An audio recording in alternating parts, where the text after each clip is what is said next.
The rain hammered against the windows of a modest two-story home in Boulder, Colorado, as Marcus Webb crouched in the shadows, watching, calculating, completely unaware that he was about to make the biggest mistake of his life.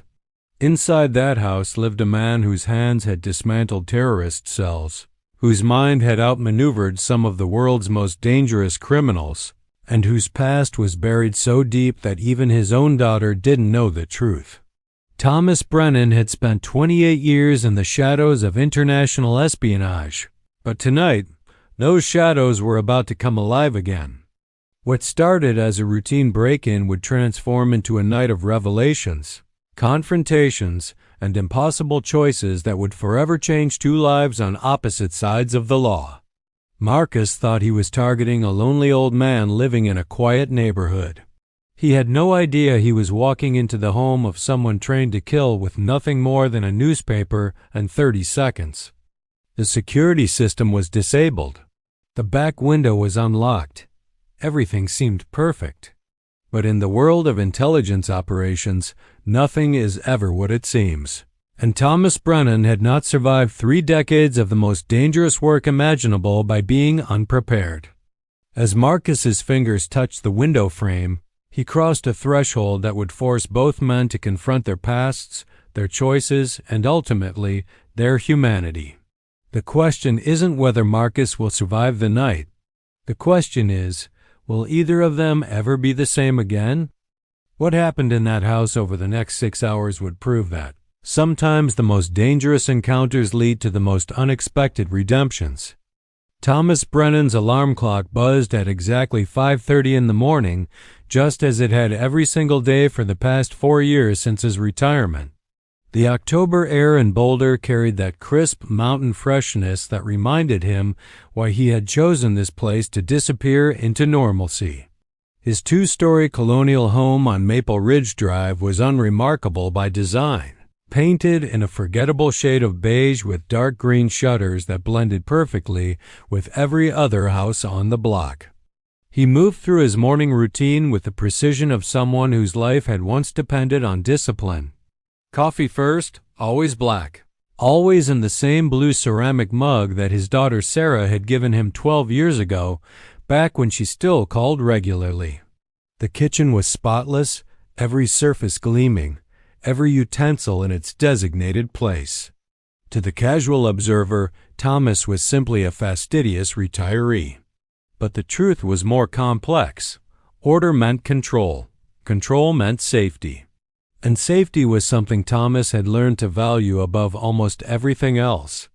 His neighbors knew him as the quiet man who tended his garden with meticulous care, who always waved but rarely stopped for long conversations, who kept to himself but was always polite. Margaret Henderson from next door had tried countless times to invite him to neighborhood barbecues and block parties, but Thomas always had a gentle excuse ready. He wasn't unfriendly, just private. That's what everyone thought anyway. The garden was Thomas's pride, or at least that's what it appeared to be. Rows of tomatoes, bell peppers, and herbs grew in perfectly maintained raised beds. He could often be found there in the early morning or late afternoon, hands deep in the soil, a peaceful expression on his weathered face. What the neighbors didn't notice were the strategic sightlines the garden provided to every entrance of his property, or the way Thomas's eyes constantly scanned the street even as his hands worked the earth. Old habits die hard, especially when those habits kept you alive. Inside the house, careful observers might have noticed peculiarities. The family photos on the mantel were sparse and generic, pleasant landscapes mixed with a few pictures of Sarah from years ago, but nothing that revealed too much about who Thomas really was. The bookshelf held an odd collection, everything from gardening manuals to dense historical texts about Eastern European conflicts, books on psychology sitting next to classic literature. In the study upstairs, behind a locked door that Thomas opened only when alone, sat 3 computers, each connected through layers of encryption that would make most IT professionals weep with envy. Old contacts still reached out occasionally, messages that appeared as innocent emails about fishing trips or golf games, but that Thomas could decode in seconds. Sarah was the one piece of Thomas's life that caused him genuine pain. She lived in Seattle now, working as an architect, married to a good man named David, whom Thomas had met only twice. They had a daughter, Emma, who is now 7 years old. Thomas saw his granddaughter through photos Sarah reluctantly shared during their quarterly phone calls. The relationship had fractured years ago, around the time Sarah turned 16 and started asking questions her father couldn't answer. "Where did you really work, Dad? Why were you gone so much? Why do you never talk about your job?" Thomas's silence had built a wall between them, brick by brick, year by year. He told himself it was for her protection, that the less she knew, the safer she would be.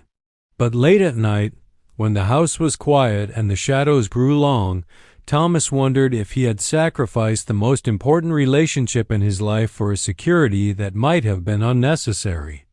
His days followed a predictable pattern: morning coffee and garden work, a run through the neighborhood at 7, exactly 4 miles, the same route every time, though his eyes noted every new car, every unfamiliar face, every change in the environment. Breakfast at 8, usually something simple, eggs and toast. Then the crossword puzzle from the newspaper, completed in ink because Thomas didn't make mistakes, or at least he hadn't in a very long time. Afternoons were for reading, for the occasional grocery shopping trip, for maintaining the house with the same precision he maintained everything else in his life. Evenings were the hardest. That's when the memories came, uninvited and unwelcome. Thomas would sit in his leather chair by the window, a glass of whiskey in hand, and the past would flood back. The operation in Prague that went wrong. The asset in Moscow he couldn't extract in time. The choice he made in Cairo that saved 12 lives but cost 3 others. The woman he loved in his 30s, who couldn't accept that parts of him would always be classified, always be locked away.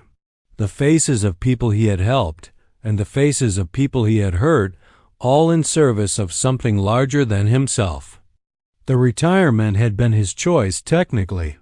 At 60 years old, after the mission in Budapest that had almost killed him and definitely should have, Thomas decided he had given enough. The agency accepted his resignation with the usual mix of gratitude and relief. Men like Thomas knew too much, had seen too much. They were honored and celebrated, then quietly encouraged to fade away. Thomas understood. He had been fading away ever since. But some skills never fade: the situational awareness, the ability to read people in seconds, the calm that comes from having faced death enough times that fear becomes just another piece of data to be processed and managed. Thomas Brennan might have looked like a 62-year-old retiree tending his garden and living out his quiet days in suburban Colorado, but beneath that carefully constructed exterior remained the man who had survived 28 years in one of the world's most dangerous professions. On this particular Tuesday evening in late October, Thomas followed his routine. Dinner at 6, something he cooked himself, chicken with roasted vegetables. The weather report called for rain, and Thomas could see the dark clouds rolling in over the mountains. He washed his dishes, wiped down the counters, and settled into his chair with a biography of Winston Churchill. At 9:30, he climbed the stairs to his bedroom, set his alarm for 5:30, and turned off the light. But Thomas didn't sleep, not yet. He lay in the darkness, listening to the sounds of the house, to the rain that had started to fall, to the distant rumble of thunder over the mountains. His mind was quiet, at peace, unaware that in approximately 2 hours and 15 minutes, his carefully constructed quiet life was about to shatter like glass. 2 blocks away, Marcus Webb sat in a stolen Honda Civic, watching the lights go out in the house on Maple Ridge Drive, and allowed himself a small smile. This one would be easy. If you want to know what happens when these two worlds collide, when the past meets the present in the most unexpected way, make sure you're subscribed to this channel. Hit that like button, drop a comment below, and share this video with someone who loves stories that will keep them on the edge of their seat. Because what's about to happen in that house will change everything. Marcus Webb had been watching the house for 3 days, and everything about it screamed easy target. Single occupant, older man, predictable routine, quiet neighborhood where people minded their own business. The security system was one of those cheap DIY models that Marcus had learned to bypass when he was 19. No dog, no cameras visible on the property, no car in the driveway tonight, which suggested the old man might not even be home. It was perfect. What Marcus couldn't know, was that Thomas Brennan had been aware of the surveillance since the second day. The same Honda Civic, different parking spots, but always with a clear view of the house. The man inside, mid-30s, athletic build, nervous energy evident in the way he fidgeted with his phone. Thomas had even gotten close enough during his morning run to note the tattoo on the man's forearm, a name in script that read, Brandon. Amateur hour, Thomas had thought to himself, but he hadn't called the police. Part of him was curious. Another part, the part he tried to ignore, felt something that might have been excitement. Marcus checked his watch. 11:45. The rain was coming down harder now, which was good. Rain meant less visibility, fewer people looking out their windows, more ambient noise to cover any sounds he might make. He pulled on black gloves, checked that his backpack was secure, and stepped out of the car. The weight of the crowbar in his jacket pocket was reassuring, though he hoped he wouldn't need it. In and out in 15 minutes, that was the plan. Grab electronics, jewelry, cash, anything portable and valuable. Simple. He moved through the shadows of the neighboring yards with practiced ease. This wasn't Marcus's first break-in, not by a long shot. It was, however, his most desperate. The $23,000 he owed to Victor Kozlov wasn't going away, and Victor had made it very clear what would happen if Marcus didn't come up with the money by the end of the month. The image of his 10-year-old son Brandon's face flashed through Marcus's mind, followed immediately by the memory of Victor's enforcer, a man they called Dmitri, explaining in graphic detail what happens to people who don't pay their debts. Marcus pushed the thoughts away. Focus. Just focus on the job. The back window was exactly where he expected it to be, partially hidden by an overgrown lilac bush. Marcus had checked it during a casual walk through the neighborhood yesterday. The lock was old, the kind you could jimmy open with a thin piece of metal if you knew what you were doing. Marcus knew what he was doing. 3 minutes later, the window slid open with barely a whisper of sound. He paused, listening. Nothing but rain and distant thunder. Perfect. Marcus pulled himself through the window and into what appeared to be a laundry room. Dark, quiet, smelling faintly of detergent. He clicked on his small flashlight, keeping the beam low and controlled. The interior was neat, almost obsessively so. Good. Organized people usually kept their valuables organized too, made them easier to find. He moved through the doorway into a hallway, his footsteps silent on the hardwood floor. The layout was standard for these older colonials. Kitchen to the left, living room ahead, stairs to the right leading up to what would be bedrooms. Marcus headed for the living room first. That's where people usually kept the easy stuff, the laptop, the tablet, maybe a nice watch left on the coffee table. His flashlight beam swept across the room. Furniture that looked comfortable but not expensive. Bookshelf filled with books that actually looked read. No TV, which was odd. Who didn't have a TV? Then Marcus heard it. A voice, calm and measured, coming from the direction of the kitchen. The electronics you're looking for are upstairs in the study, third door on the left. But I should tell you, they're encrypted beyond anything you'll be able to access. Marcus's heart slammed into his throat. His hand shot to the crowbar in his jacket, fingers wrapping around cold metal. The flashlight beam swung wildly toward the kitchen doorway, and there he was. The old man from the house, Thomas Brennan, sitting calmly at the kitchen table with a cup of what looked like tea. He wasn't reaching for a phone. He wasn't moving at all. He was just sitting there, looking at Marcus with an expression that was neither afraid nor angry. Just calm, impossibly calm. "I'm not armed," Thomas said, his voice carrying easily through the quiet house. "But I should also tell you that I'm not going to let you leave with anything from this house. So we have a situation here that requires conversation. Why don't you come into the kitchen? The light is better, and I'd rather look at you properly while we talk." Marcus's mind was racing. This wasn't how it was supposed to go. The old man should be asleep. Or, if he was awake, he should be terrified, calling 911, begging Marcus not to hurt him. Not sitting at his kitchen table drinking tea like he'd been expecting company. "I have a weapon," Marcus said, his voice shakier than he wanted it to be. "Don't try anything stupid. I'm 62 years old and I've been retired for 4 years.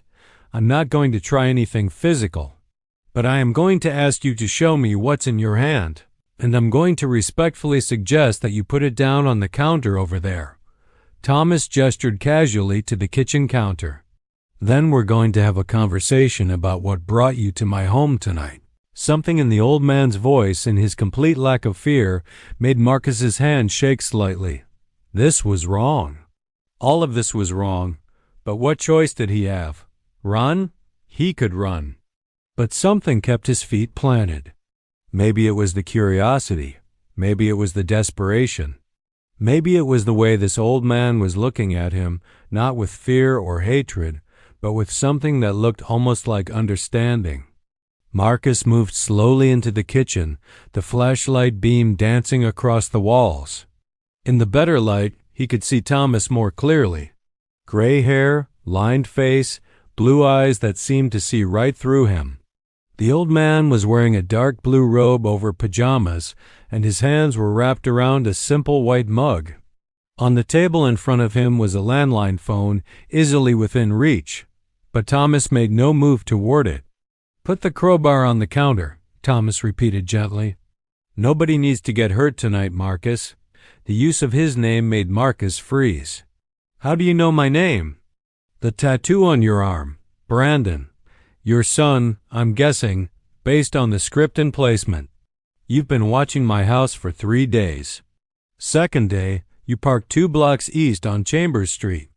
You checked your phone 17 times in 30 minutes, and each time you looked increasingly agitated.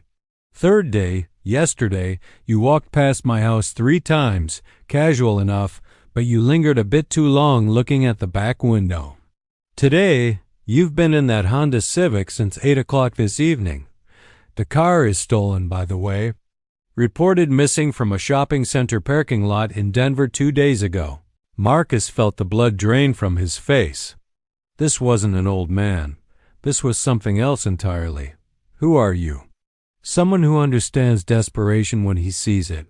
Someone who knows the difference between a career criminal and a desperate father.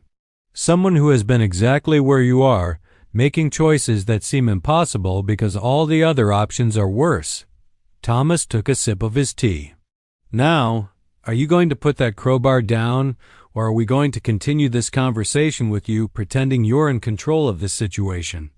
Marcus's fingers loosened on the crowbar. Almost against his will, his hand moved, and the metal tool clattered onto the granite countertop. His legs felt weak. He pulled out one of the kitchen chairs and sat down heavily, his head in his hands. "I need $23,000 by October 31st, Marcus heard himself saying. "I made some stupid bets. Got in with the wrong people. They're going to hurt my son if I don't pay. I've got a week. I don't have any other options." Thomas was quiet for a long moment. When Marcus looked up, the old man's expression had shifted. There was something in his eyes now, something that looked like memory, like pain, like recognition. "Tell me about Viktor Kozlov," Thomas said quietly. Marcus's eyes went wide. "How do you know about Viktor?" Because $23,000 in gambling debts collected by the end of the month with threats against family members is exactly Victor's style. He's been running loan operations in Denver for 8 years. Started small, grew fast, primarily targets people with families because it gives him more leverage. Thomas leaned back in his chair. I know a lot of things, Marcus. The question now is, what are we going to do about your situation? We? Marcus laughed, but it came out bitter and broken. There is no we. You're going to call the cops, I'm going to go to jail, and Victor is going to do whatever he wants to my kid. That's how this ends. No, Thomas said firmly. That's not how this ends. That's not how this ends at all. And in that moment, with rain hammering against the windows and thunder rolling across the Colorado sky, Marcus Webb began to understand that he had broken into the home of someone extraordinary, someone dangerous, someone who might be the only chance he had left. What happens next will shock you. Stick around and let me know in the comments what you think about what's happening so far. Are you Team Thomas or Team Marcus? Drop your thoughts below. The kitchen fell into a silence broken only by the steady drumming of rain against the windows. Marcus couldn't take his eyes off Thomas, this strange old man who seemed to know everything, who radiated a calm that Marcus couldn't understand. Finally, unable to bear the quiet any longer, Marcus spoke. Who are you? Really? Thomas stood slowly, moving to the kitchen counter where a kettle sat. He refilled it with water and set it on the stove, his movements deliberate and unhurried. Would you like tea? Or coffee? I have both. I don't want tea. I want answers. Sometimes the two go hand in hand. Thomas turned to face Marcus, leaning against the counter with his arms crossed. My name is Thomas Brennan. For 28 years, I worked for an organization within the United States government that most people don't know exists. We operated in the shadows, handling situations that required discretion, expertise, and a willingness to do things that regular law enforcement couldn't or wouldn't do. You were a spy, Marcus said flatly. That's the simple version, yes. Intelligence operations, asset recruitment, counterterrorism, extraction operations. I've worked in 47 countries, conducted operations that saved thousands of lives, and made decisions that still keep me awake at night. Thomas's voice remained steady, but Marcus could hear something beneath it, a weight that came from carrying secrets too heavy for one person. I retired 4 years ago after a mission in Budapest went sideways. Decided I'd given enough. Marcus shook his head, trying to process what he was hearing. Why are you telling me this? Because you need to understand who you're dealing with, and because I need you to trust me if we're going to fix your situation. The kettle began to whistle, and Thomas poured hot water over a tea bag in a second mug. He slid it across the table to Marcus. Drink. You look like you need it. Marcus wrapped his hands around the warm mug, not because he wanted tea, but because he needed something to hold on to. You said we're going to fix my situation. How? You can't just make Victor Kozlov go away. Can't I? Thomas returned to his seat, cradling his own mug. Victor Kozlov operates in a specific ecosystem. He's protected by connections to larger criminal organizations, primarily Russian, some Ukrainian. He's careful, never gets his hands directly dirty. Uses enforcers like Dmitry Volkov to do the intimidation and collection work. He launders money through a chain of businesses, car washes, a nightclub, 2 restaurants. On paper, he's a successful businessman. In reality, he's a predator who feeds on people's desperation. You know a lot about him. I know a lot about a lot of people. Old habits. Thomas took a sip of his tea. The question isn't whether I can help you. The question is whether you deserve to be helped. So I need you to tell me your story, Marcus. All of it. And I need you to be honest. For a moment, Marcus considered refusing. What business was it of this old man?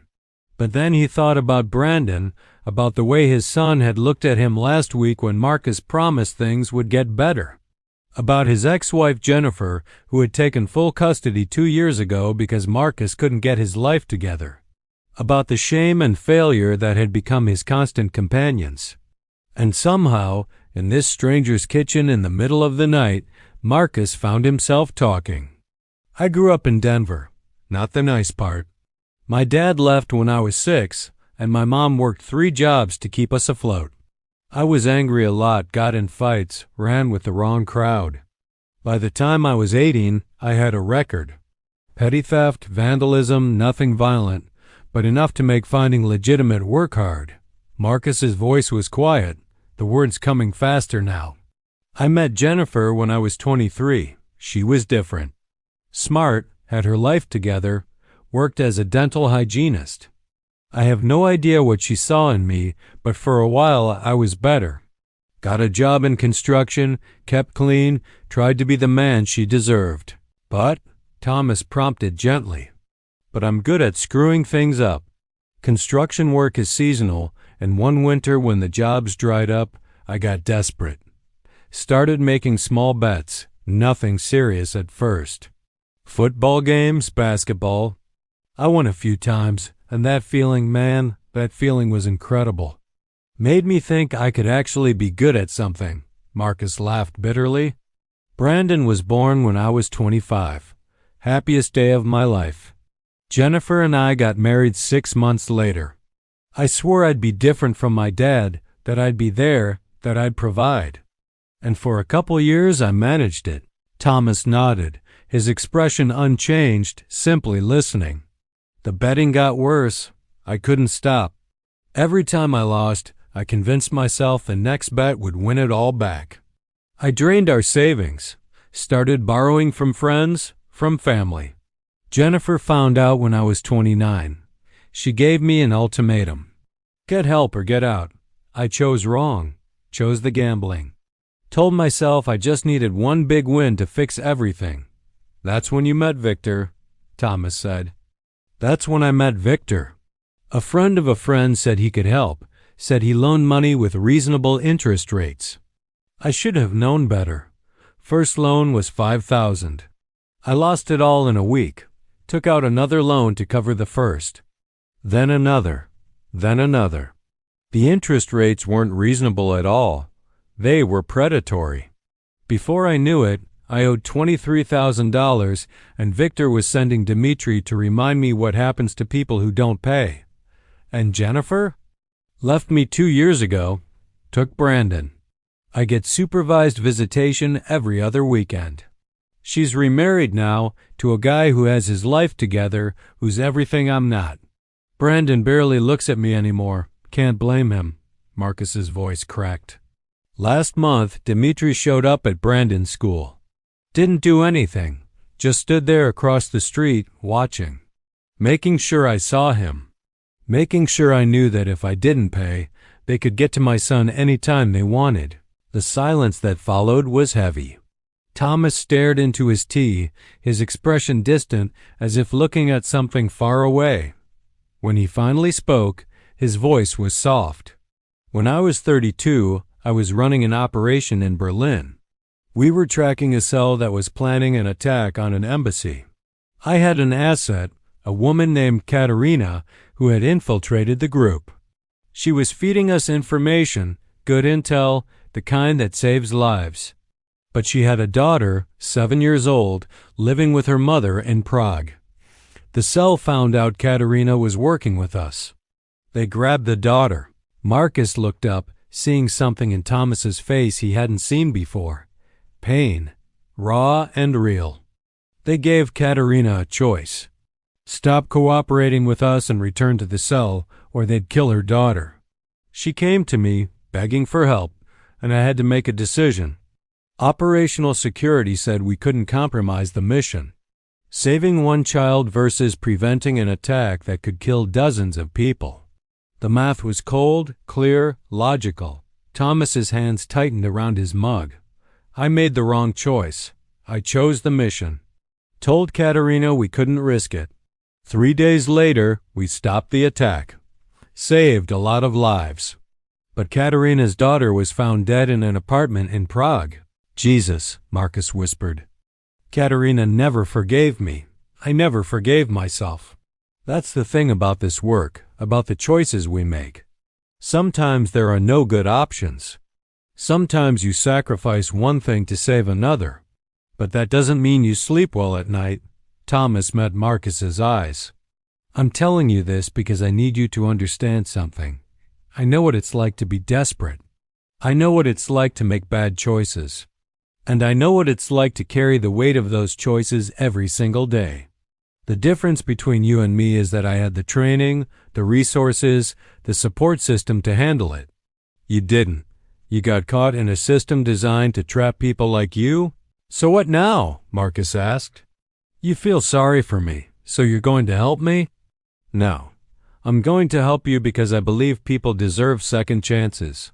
I'm going to help you because Viktor Kozlov is a cancer on this community, and I'm tired of watching from the sidelines. I'm going to help you because your son deserves a father who's present and alive. And maybe, just maybe, I'm going to help you because helping you helps me sleep a little better at night. Marcus felt something break open inside him, something that felt dangerously close to hope. How? How do we do this? Thomas stood, moving to a drawer near the refrigerator. He pulled out a small notebook and a pen, returning to the table. We're going to start by gathering information. I need you to tell me everything you know about Viktor's operation, where he conducts business, who works for him, his schedule, his habits, his connections, everything. And then what? And then we're going to make Viktor Kozlov an offer he can't refuse. Thomas smiled. And for the first time, Marcus saw a hint of the dangerous man Thomas must have been in his prime. But first, you're going to tell me everything. And Marcus? From this point forward, no more lies, no more running. If we're going to do this, we do it the right way. Understood? Marcus nodded, and for the next 2 hours, he talked. He told Thomas everything he knew about Viktor's organization, every detail he could remember.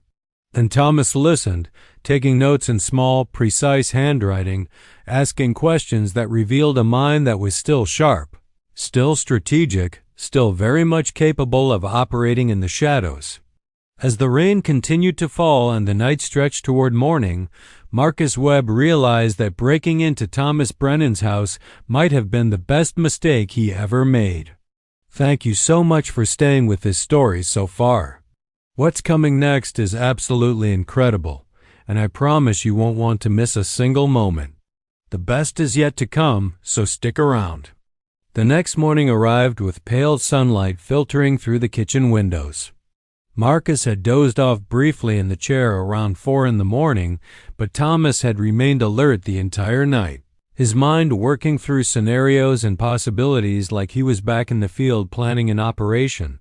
The notebook in front of him was filled with names, locations, and a detailed organizational chart of Viktor Kozlov's operation. "Wake up," Thomas said, his voice cutting through the early morning quiet. Marcus jerked awake, momentarily disoriented before the reality of where he was came flooding back. Thomas slid a cup of fresh coffee across the table. "Drink this. We have work to do." Marcus took the coffee gratefully, the warmth seeping into his cold hands. "What's the plan?" "The plan is complicated by the fact that we're not just dealing with Viktor anymore." Thomas turned the notebook toward Marcus, pointing to a series of notes he'd made in the margins. "While you were talking last night, you mentioned something that concerned me. You said Dmitri showed up at your son's school last month. That's an escalation. It means Viktor is getting impatient, which means he's under pressure from someone above him." "Above him? I thought Viktor was the boss." "Viktor runs the street-level operation, but he's not the top of the food chain. He answers to someone, probably someone connected to the Molchalin organization out of New York. They're a branch of the Russian mafia that's been expanding into the western states over the past decade. If Viktor's feeling pressure from them, it means your debt isn't just about you anymore. It's about Victor maintaining his reputation and his standing with his superiors. Marcus felt his stomach drop. So it's worse than I thought. It's more complicated than you thought. But complicated doesn't mean unsolvable. Thomas stood, moving to the kitchen counter where his phone lay charging. I'm going to make some calls. People I used to work with, people who owe me favors. While I do that, you're going to stay here. Don't leave this house. Don't call anyone. Don't do anything that might alert Victor or his people that something has changed. You want me to just sit here? I want you to trust me. Can you do that? Marcus looked at this strange man who had somehow become his only hope and slowly nodded. Yeah, I can do that. Thomas picked up his phone and walked into the study, closing the door behind him. For the next hour, Marcus could hear the low murmur of conversation, though he couldn't make out the words. He paced the kitchen, drank more coffee, and tried not to think about what would happen if this didn't work. Tried not to imagine Dmitri showing up at Brandon's school again. Tried not to picture his son's face when he learned his father had failed him one more time. When Thomas finally emerged from the study, his expression was neutral, giving nothing away. He sat down across from Marcus and folded his hands on the table. I've made contact with some old colleagues. They're willing to help, but there are conditions. Thomas paused, choosing his words carefully. What I'm about to propose is going to sound insane. It's going to require you to trust me completely, and it's going to put both of us at considerable risk. But if we do this right, we can solve your problem permanently.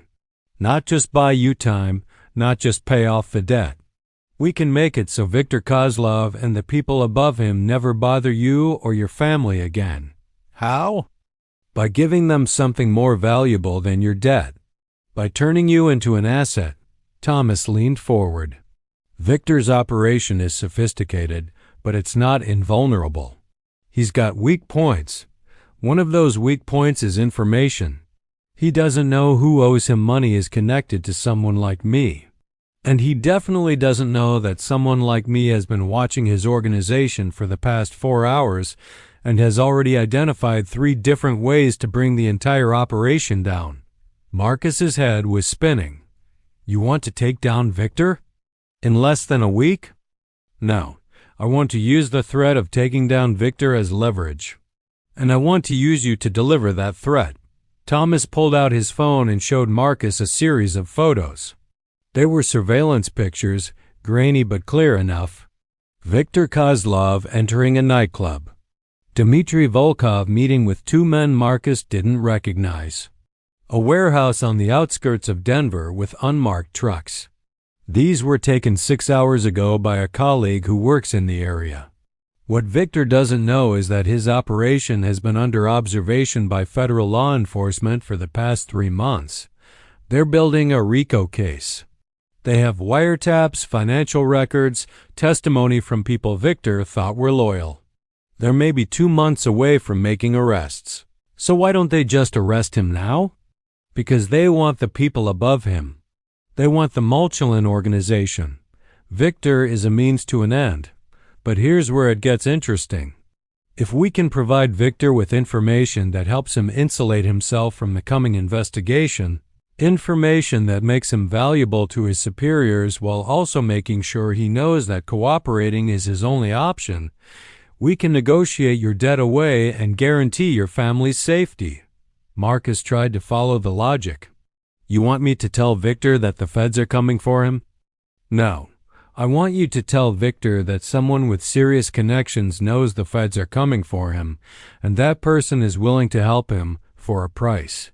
That price is your debt being erased, a guarantee of your family's safety, and Victor's cooperation in staying away from the gambling and loan business going forward. He'll never go for it.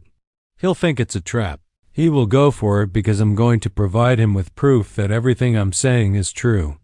Proof that can only come from someone with access to classified information. And then I'm going to make it very clear that if he doesn't cooperate, that same information goes directly to his superiors, who will not be happy to learn that Victor has been compromised and didn't tell them. Thomas's expression was hard now, all traces of the gentle retiree gone. This was the intelligence operative, the man who had spent 28 years playing chess with people's lives. Victor will make the rational choice. He'll take the deal. And if he doesn't, then I have a backup plan. But let's hope it doesn't come to that. Marcus felt like he was standing on the edge of a cliff, looking down into darkness. What's the backup plan? Thomas was quiet for a moment. The backup plan involves making sure Victor can't hurt you or your family permanently. But that's a last resort. I've spent 4 years trying to leave that part of my life behind. I'd prefer not to go back to it. The implication hung in the air between them. Marcus understood. This wasn't just about negotiation and leverage. If Victor refused, if things went wrong, Thomas was prepared to do whatever was necessary. The thought should have terrified Marcus, but instead, he felt a strange sense of relief. For the first time in months, someone was on his side. Someone who had the skills and the will to actually protect him. "When do we do this?" Marcus asked. "Tonight." Victor conducts business at his nightclub, the Red Square, every Thursday night. He meets with his key people, collects payments, makes decisions. We're going to walk right in the front door, and you're going to request a meeting. You're going to tell him you have information about a federal investigation and that you've brought someone who can help. Then I'm going to lay out the terms. He's going to have security everywhere. Armed security. I'm counting on it. The more people who see us walk in calmly and walk out safely, the more it reinforces that we're serious, that we're not afraid, and that we have protection he doesn't understand. Thomas stood, moving toward the stairs. You're going to stay here today. Rest. Eat. I need you sharp tonight. There's a guest room upstairs, second door on the right. I'm going to make a few more calls, finalize some details. We move at 8 o'clock tonight. Marcus watched Thomas climb the stairs, his mind racing with 1,000 questions and fears. But underneath it all was something he hadn't felt in a very long time. Hope. Dangerous, fragile hope that maybe, just maybe, this could work. The day passed in a blur. Thomas spent most of it in his study, making calls, working on his computer, preparing. Marcus tried to rest but mostly paced the guest room, his mind running through every possible scenario. Around 3 in the afternoon, Thomas knocked on the door and entered carrying a bag. "Put these on," Thomas said, pulling out clothes. A dark suit, white shirt, tie.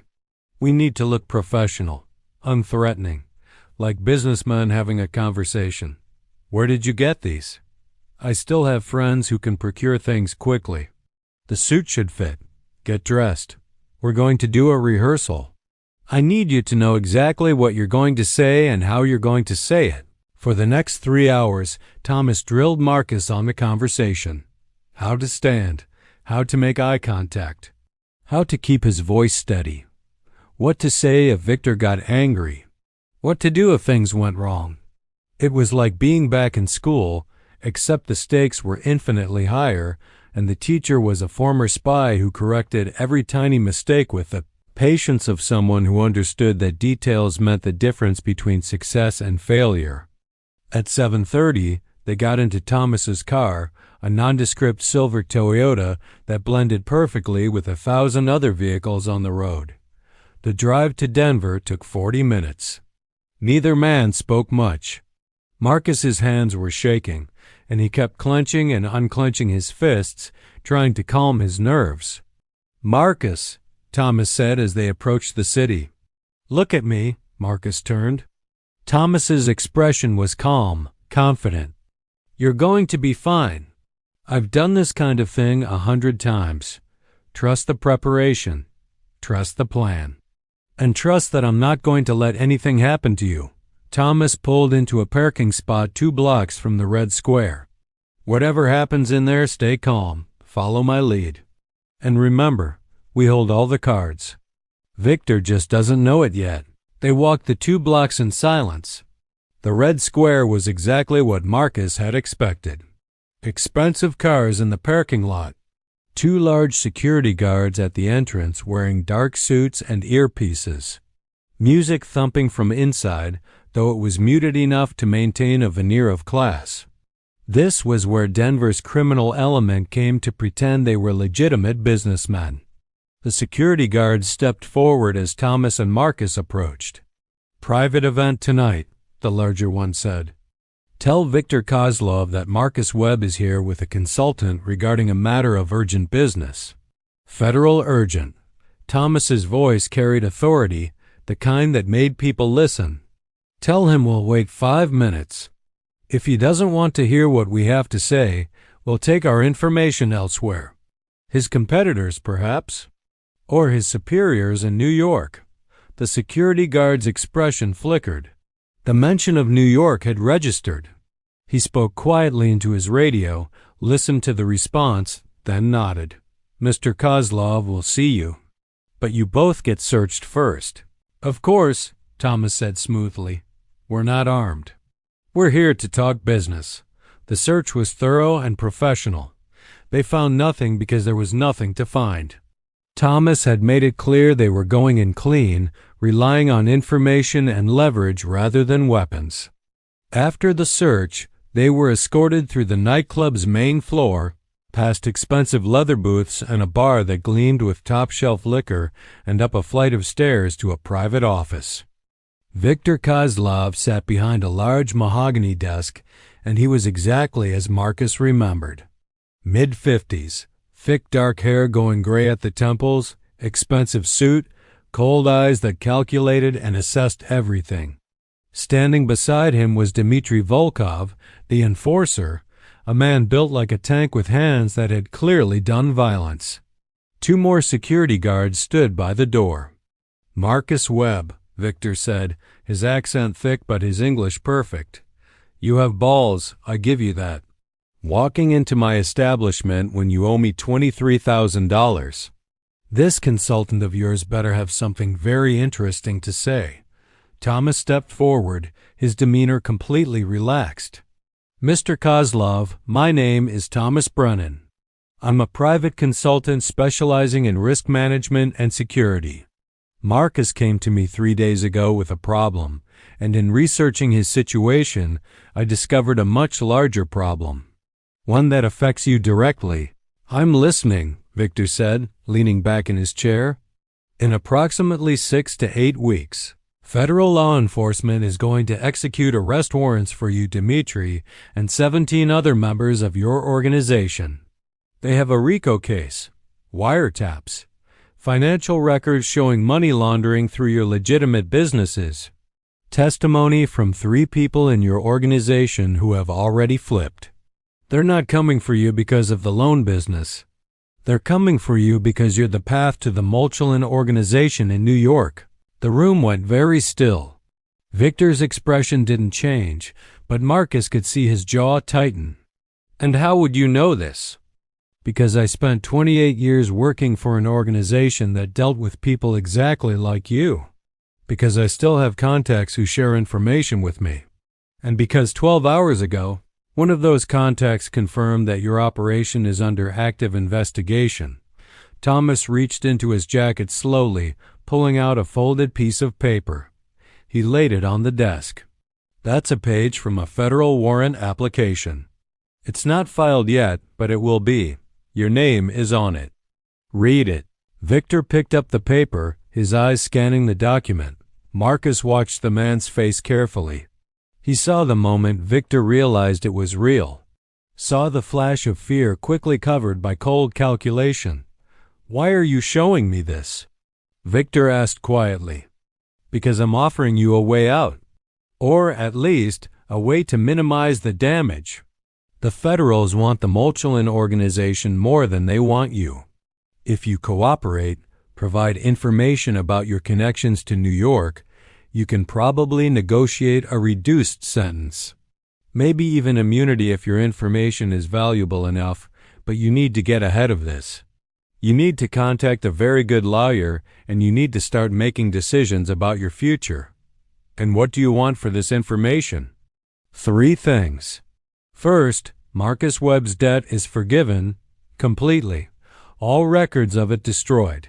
Second, you guarantee that neither he nor his family will ever be contacted, threatened, or harmed by you or anyone in your organization. Third, you exit the gambling and loan business entirely. Focus on your legitimate operations. The federal case focuses heavily on the loan sharking and the violence associated with it. Remove that element, and you remove a large part of their case against you. Victor stared at Thomas for a long moment.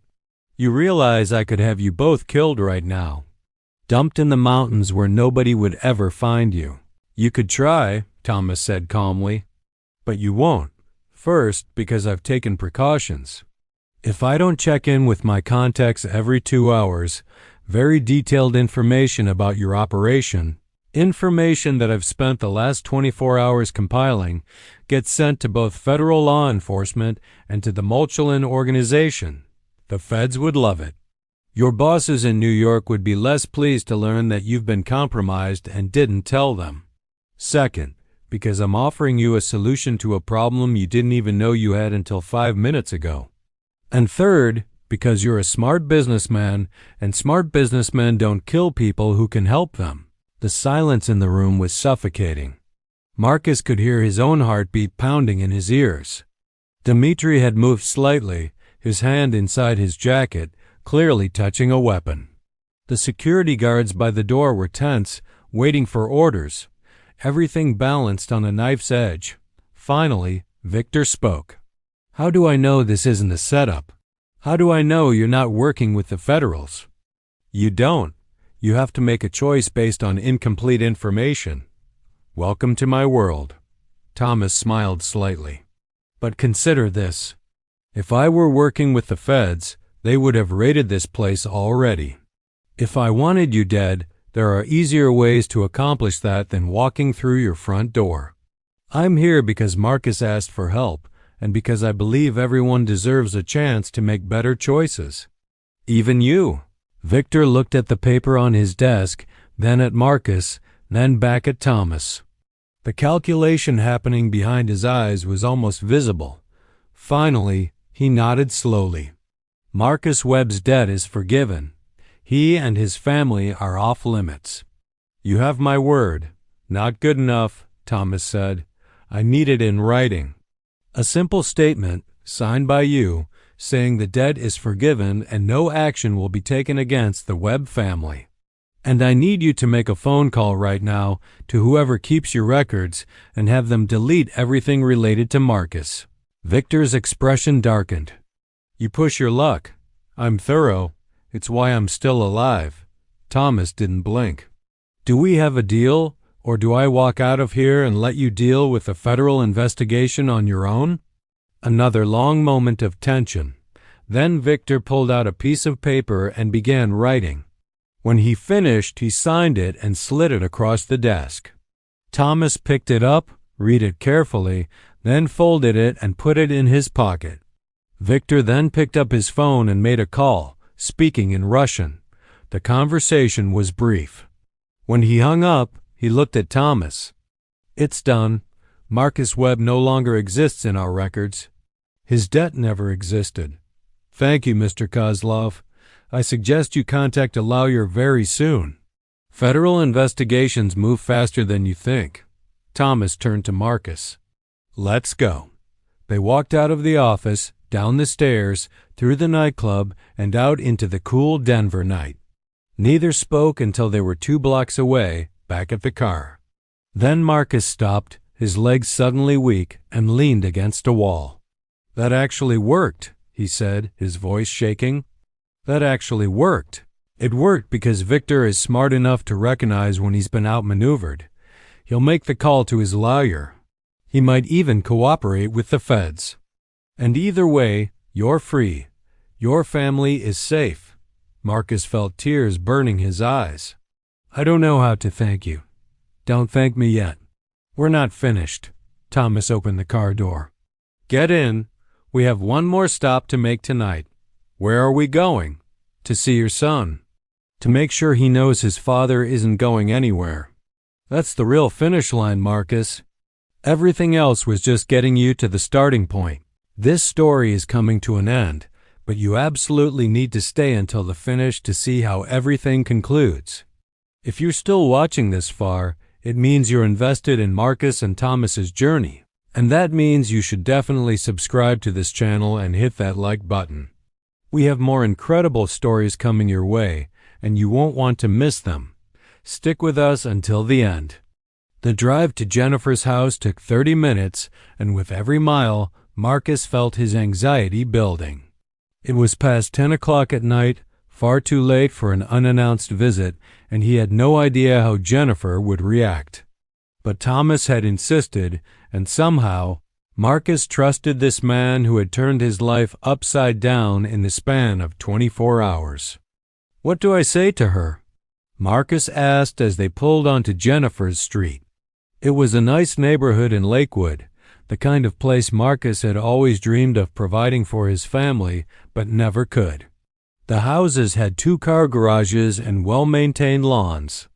Jennifer's house was painted a soft blue with white trim, lights glowing warmly in the windows.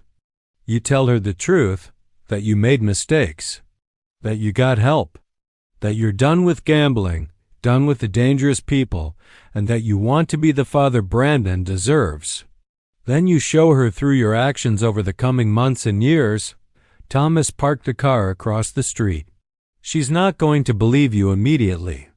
You've let her down too many times, but this is the first step. You have to take it. Marcus nodded, his throat tight. He got out of the car and walked up to the front door, Thomas following a few steps behind. He rang the doorbell and waited, his heart hammering.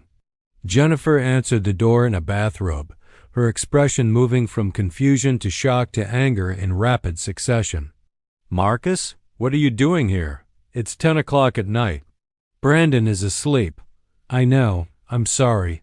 I just needed to see you. To tell you something important." Marcus glanced back at Thomas, who nodded encouragingly. "Can we talk? Just for a few minutes?"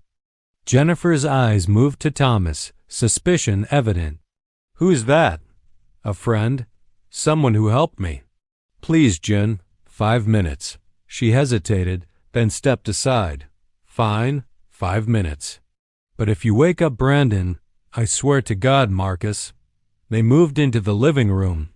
It was comfortable and warm, decorated with photos of Brandon at various ages. Marcus saw pictures of the boy with Jennifer's new husband, David, and felt a pang of jealousy mixed with guilt. David had been there for Brandon in all the ways Marcus hadn't. "Talk," Jennifer said, crossing her arms. Marcus took a deep breath. "The debt is gone. The people I owed money to, the dangerous people, they're not a problem anymore. It's handled. Brandon is safe. You're safe. Nobody is going to come around threatening anyone ever again." Jennifer's expression didn't change. "How? You owed $23,000, Marcus. How is it suddenly gone?" "I got help," Marcus said, gesturing to Thomas. "This is Thomas Brennan. He's a consultant. He helped me negotiate with the people I owed money to. The debt is forgiven. I have it in writing." Thomas stepped forward, pulling the signed paper from Victor Kozlov out of his pocket. "Mrs. Webb, my name is Thomas Brennan. Your ex-husband came to me in a desperate situation, and I was able to help him resolve it. The document I'm showing you is a signed statement from the person he owed money to, confirming that the debt no longer exists and that no action will be taken against Marcus or your family." Jennifer took the paper, reading it carefully. Marcus watched her face, saw the moment she realized it was real. "This is from Victor Kozlov. Oh my God, Marcus. You borrowed from Victor Kozlov? Do you have any idea how dangerous that man is?" "I do now, and I'm sorry. I'm so sorry for putting you and Brandon at risk. But it's over. I swear to you, it's over. Why should I believe you? You've promised to change before. You've promised to get help. And every time, you go right back to gambling." Marcus felt the tears coming and didn't try to stop them. "Because I'm done. I'm completely done. I've lost everything that matters to me because of gambling. My family, my son's respect, my self-respect. I hit rock bottom, and the only reason I'm standing here right now instead of dead or in jail is because Thomas helped me. I'm going to get real help this time. Therapy. Gamblers Anonymous. Whatever it takes. And I'm going to prove to you and to Brandon that I can be the father I should have been all along." Jennifer was quiet for a long moment, her eyes searching Marcus's face. Finally she spoke, her voice softer. "You understand that I can't just trust you again. Not after everything. I know. I'm not asking you to trust me. Not yet. I'm just asking for a chance to prove I've changed. To be part of Brandon's life in whatever way you're comfortable with. Even if it's just the supervised visits we have now. I just want him to know that his dad is trying." Thomas spoke up quietly. "Mrs. Webb, I know this is a lot to process. But I want you to know that I'm going to be checking in on Marcus regularly. I'm going to help him find proper counseling and support. And if he falls back into old patterns, you'll be the first to know. You have my word on that." Jennifer looked at Thomas, and something in his calm, authoritative presence seemed to reassure her. "Why are you doing this? Why do you care about Marcus?" "Because everyone deserves a second chance. And because I know what it's like to make mistakes you can't take back. If I can help prevent that for someone else, especially when there's a child involved, then it's worth the effort." Thomas pulled out a business card and handed it to Jennifer. "That's my contact information. If you have any concerns or questions, please don't hesitate to call me." Jennifer took the card, studying it, then looked back at Marcus. "Okay, I'm not making any promises. But I'll think about maybe extending the visitation a bit. Supervised at first, obviously. If you actually follow through with getting help, if you actually stay clean of gambling, then maybe we can talk about more." Marcus felt something break open in his chest, a flood of relief and gratitude so intense it almost knocked him over. "Thank you. Thank you so much. Can I see him? Just for a minute? Just to see that he's okay?" Jennifer hesitated, then nodded. "1 minute. Don't wake him up." She led Marcus up the stairs to Brandon's room. Thomas waited in the living room, giving them privacy. Marcus pushed open the door quietly and stepped inside.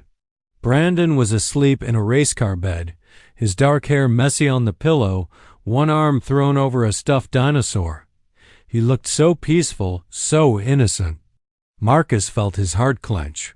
He moved to the bedside and knelt down, careful not to disturb his son.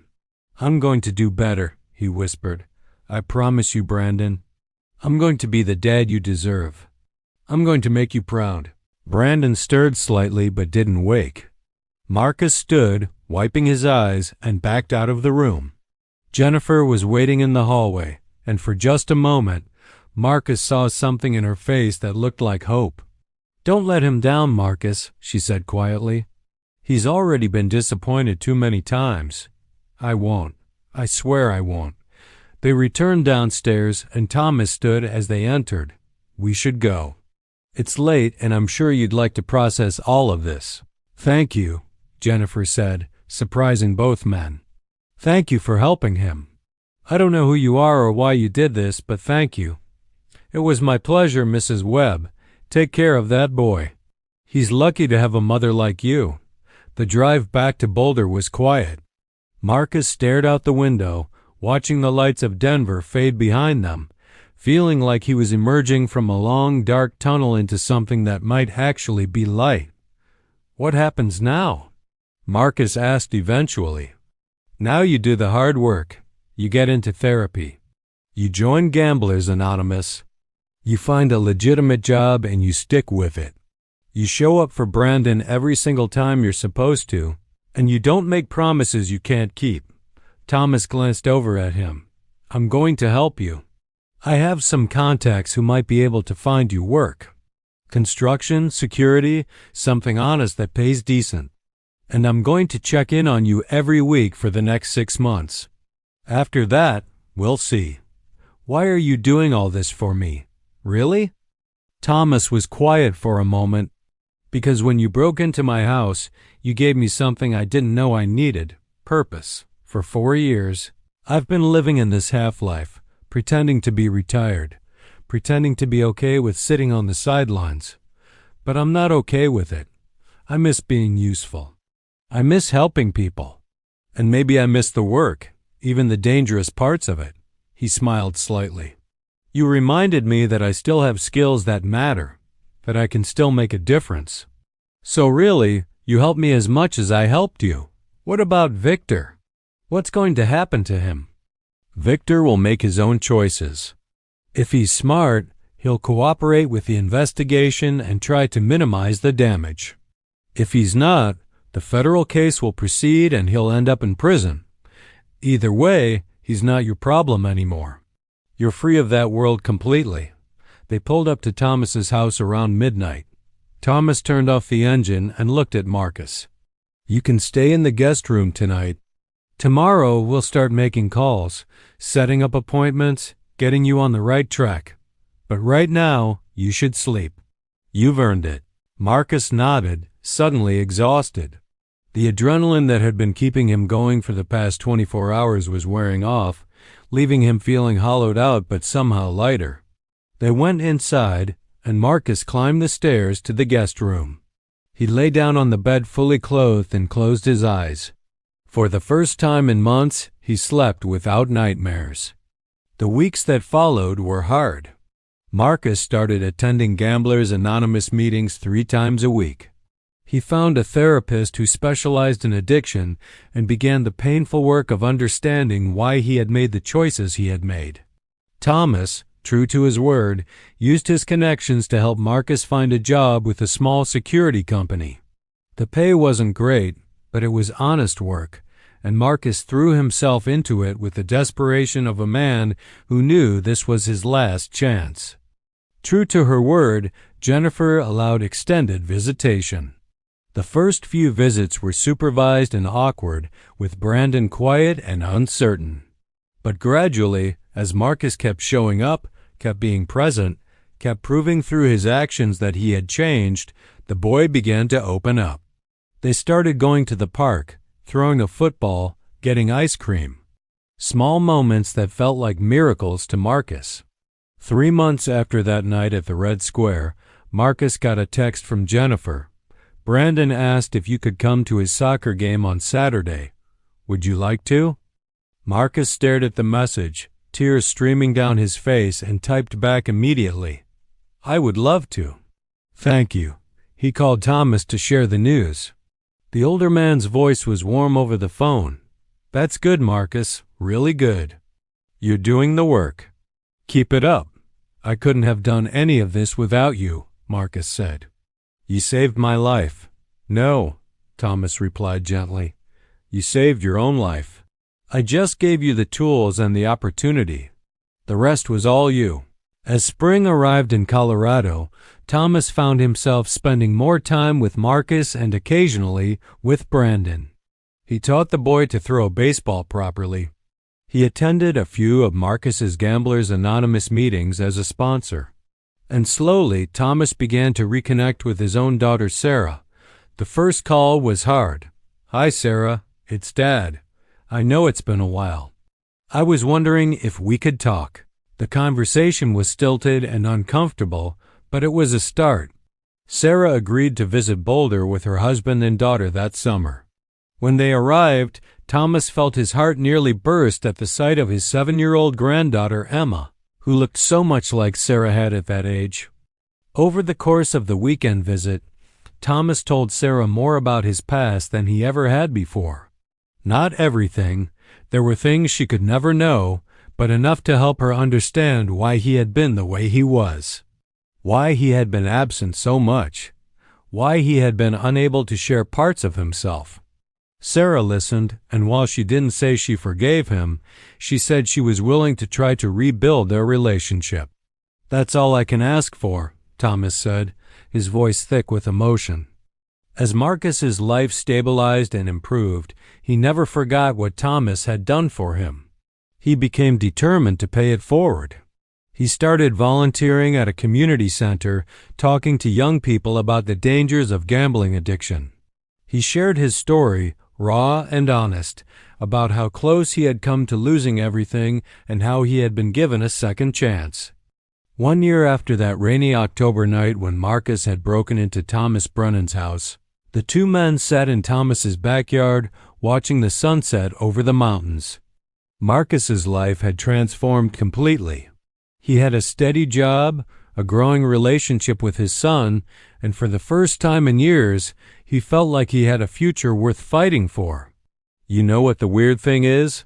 Marcus said, sipping the lemonade Thomas had made.